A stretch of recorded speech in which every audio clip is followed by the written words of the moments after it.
Hey team, this is Robbie from Headstrong Fit and Task Over CrossFit. Today I want to talk about how to lose excess body fat and the best way to go about it, and or what's happening in the body to do so. A lot of our programs and our workouts are very high intense. And so that's and when we lose body fat from these workouts, it's coming from E.P.O.C. That's exercise post-oxygen consumption. So when your body goes through these high intensity workouts with strength training, box jumps, high aerobic things, your body heats up, and so that's causing a metabolic response. Now, it only happens when we add enough intensity, creating this lactic acid threshold. So again, when that happens, you get a metabolic response, releasing lots of hormones like growth hormone or testosterone, all these hormones that actually create muscle and burn fat.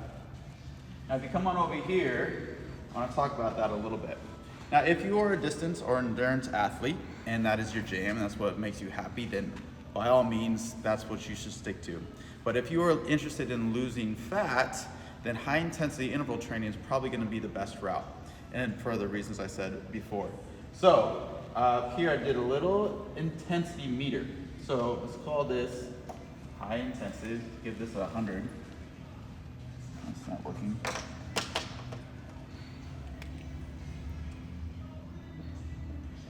And let's give this a 1 or 0. So on our intensity meter, we want to create that E.P.O.C as much as possible. When you create enough E.P.O.C, exercise post-oxygen consumption, that is going to make you tired and breathing heavily.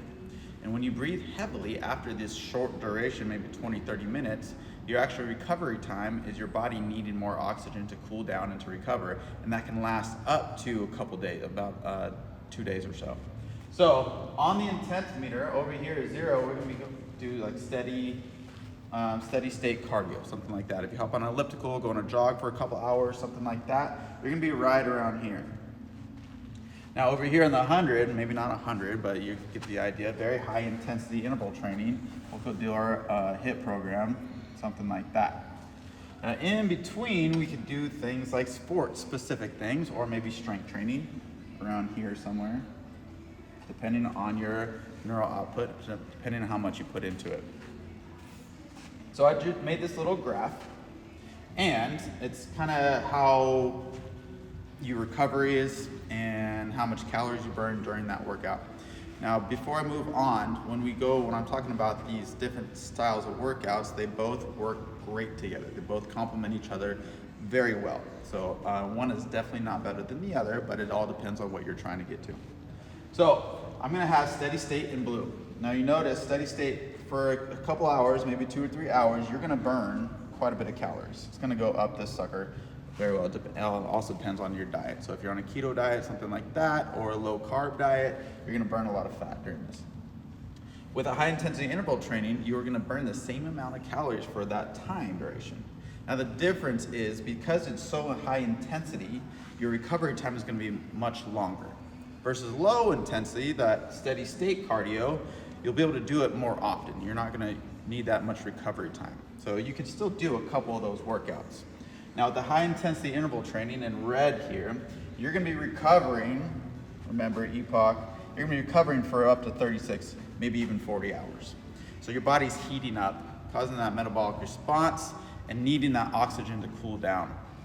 When it's doing so, you are continuously burning calories for that whole time. Your recovery process is you burning calories. So you're burning calories or the excess body fat for up to 36, maybe even 40 hours, depending on how hard you went. Now remember, this can't be done all the time. You will burn out.